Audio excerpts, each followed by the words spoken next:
যে কোনো এক সাইড মিলাবেন। আরেক দিক দিয়ে যে আপনারা সহজ পদ্ধতিতে কিভাবে আপনাদের বাতাবি লেবু গাছে আপনারা কমলা কলম করবেন সহজ পদ্ধতিতে। আপনারা কমলার ডাল একটা ফুটা ফুটা ভাব এই ধরনের ডাল একটা আপনারা সংগ্রহ করে নেবেন। নেয়ার পরে আপনারা বাতাবি লেবু গাছটা যেটুকু ফাড়ছেন দেখেন 3 ভাগের 1 ভাগ আমি কিন্তু আবার ফেলে নিয়েছি, এবং ডালটা দুদিক দিয়ে দেখেন আমি সুন্দর করে এক টানে আমি কিন্তু নিয়ে নিয়েছি, এবং যে কোনো এক সাইড মিলিয়ে দিয়ে দিয়েছি। আমি আবারও বলছি, আপনারা কলমের ক্ষেত্রে ডাল যে সময় আপনারা মিলাবেন যে কোনো এক সাইড মিলাবেন, আরেক দিক দিয়ে যেদিকে ইচ্ছে সেদিকে যাক, সেটা কিন্তু আপনাদের ফ্যাক্টর নয়। দেখেন এটা কিন্তু আমার অনেক ভিতরে, আর এদিকে দেখুন বাইরা।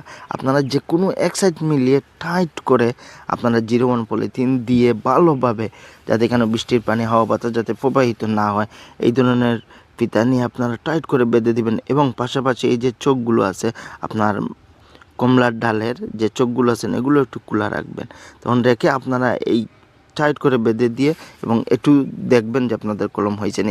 এই ধরনের টিপস পেতে আমার চ্যানেলটা সাবস্ক্রাইব করতে ভুলবেন না, ফেসবুক পেজটা ফলো করতে ভুলবেন না। আমার চ্যানেলের সাথে থাকেন। আসসালামু আলাইকুম।